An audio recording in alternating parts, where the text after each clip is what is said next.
നെയ്യ് നമുക്ക് എപ്പോഴും ഒഴിച്ചുകൂടാൻ പറ്റാത്തൊരു സാധനമല്ലേ നെയ്യ്. ഇവിടെ നെയ്യാണെങ്കിൽ നമ്മൾ സത്യത്തിൽ ന്യൂസിലാൻഡിന്റെ നെയ്യൊക്കെയാണ് ഓസ്ട്രേലിയയിൽ എപ്പോഴും കൂടുതലും വാങ്ങിക്കുന്നത് കേട്ടോ. നെയ്യ് ഭയങ്കര എക്സ്പെൻസീവാണ്. നെയ്യ് ഒരു ചെറിയ ബോട്ടിലിന് തന്നെ $10, $8, $9 നിയർലി ഇട്ട്. ഇത് ഒരു എത്ര ഗ്രാമിൻ്റെ ആയിട്ട് ആക്ച്വലി 500. അപ്പോൾ എൻ്റെ ഒരു ഫ്രണ്ട് എന്നോട് പറഞ്ഞു തന്നിട്ടുണ്ട് അവര് നെയ്യ് തന്നെ ഉണ്ടാക്കുവാണ്. അതെങ്ങനെയാണെന്നറിയാം, ബട്ടർ വാങ്ങിച്ചിട്ട്, ഇത് ഗ്രാസ് ഫീഡ് ബട്ടറാണ്. ഏത് ബട്ടർ വേണമെങ്കിലും നിങ്ങൾക്ക് ഇഷ്ടമുള്ള അവർ ഇതാ വാങ്ങിയത്. അപ്പോൾ ഇച്ചിരി ഹെൽത്തി ഓപ്ഷൻ വൈസ് ഇങ്ങനത്തെ നല്ലതാണല്ലോ, അതുകൊണ്ട്. എന്നിട്ട് ഇത് ഗ്രാസ് ഫീഡ് ബട്ടർ മേടിച്ച് പയ്യെ സ്ലോ കുക്ക് ചെയ്ത് ഉരുക്കി കഴിഞ്ഞാൽ നമ്മുടെ നെയ്യാകും. ഒരു രണ്ട് ബട്ടർ ഞാൻ വാങ്ങിച്ചിട്ടുണ്ട്. ഈ 2 വാങ്ങിച്ചു കഴിഞ്ഞാൽ ഏകദേശം നമുക്ക് ആവശ്യമുള്ള കുറച്ച് നാളത്തേക്കുള്ള നെയ്യ് കിട്ടും. നമുക്കത് ഉണ്ടാക്കിയാൽ എങ്ങനെയാണ്? ഇത് ഇച്ചിരി ചെറിയ പീസായിട്ട് കട്ട് ചെയ്യുവാണെങ്കിലേ പെട്ടെന്ന് ഉരുകി വരാൻ എളുപ്പമുണ്ട്. അതുകൊണ്ട് ഇങ്ങനെ നമുക്ക് കട്ട് ചെയ്ത്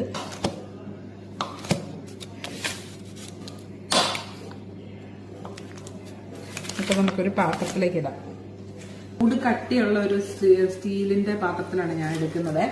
എന്നാന്ന് വെച്ചാൽ ഇത് പെട്ടെന്ന് കരിഞ്ഞു പോകുമ്പോൾ അത് വളരെ സ്ലോ കുക്കായിട്ട് ചെയ്യണം. ഇല്ലെങ്കിൽ സത്യത്തിൽ ചെയ്യുന്നത് എങ്ങനെയാണെന്ന് വെച്ചാൽ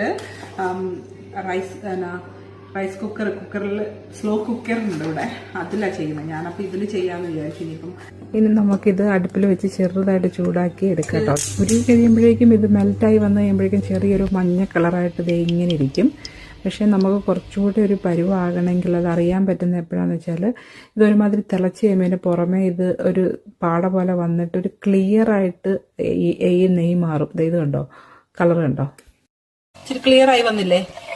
അപ്പോൾ ഇനി നമുക്കിതിനകത്തേക്ക് 1 സ്പൂൺ വെള്ളം ഒഴിക്കാം കേട്ടോ. ഒന്നുകൂടെ നന്നായിട്ട് ഇളക്കി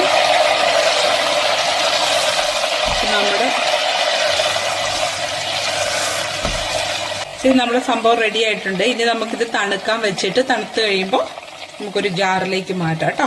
ചൂടെ കയറി നമ്മുടെ നെയ്യ് സെറ്റപ്പ് ആയിട്ടിരിപ്പുണ്ട്. ഇതാണ് ഇതിന്റെ പരുവം കേട്ടോ. നമ്മുടെ സംഭവം റെഡി ആയിട്ടുണ്ട്. ഇത് അരിച്ചെടുക്കണം നമ്മൾ കേട്ടോ.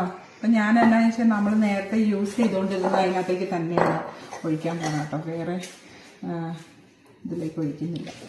ഇവിടെ ഇപ്പോൾ എനിക്ക് അവൈലബിൾ ആയിട്ടുള്ള ബട്ടർ ഉപയോഗിച്ച് ഉണ്ടാക്കിയെന്നേ ഉള്ളൂ. നിങ്ങൾക്ക് വീട്ടിൽ സ്വന്തമായിട്ട് ഉണ്ടാക്കുന്ന ബട്ടർ ഉണ്ടെങ്കിൽ അത് വെച്ചും ഉണ്ടാക്കാവുന്നതാണ് നെയ്യ്. അപ്പോൾ നമുക്ക് ഹെൽത്തി ആയിട്ട് കുറച്ച് നല്ല സാധനം കിട്ടുമല്ലോ. നല്ല മണം. അപ്പോൾ ട്രൈ ചെയ്ത് നോക്കിയിട്ട് അഭിപ്രായം പറയാൻ മറക്കല്ലേ. ഗ്രാസ് ഫീഡ് ഹെൽത്തി നെയ്യ് നമുക്ക് തന്നെ വീട്ടിലുണ്ടാക്കിയെടുക്കാം.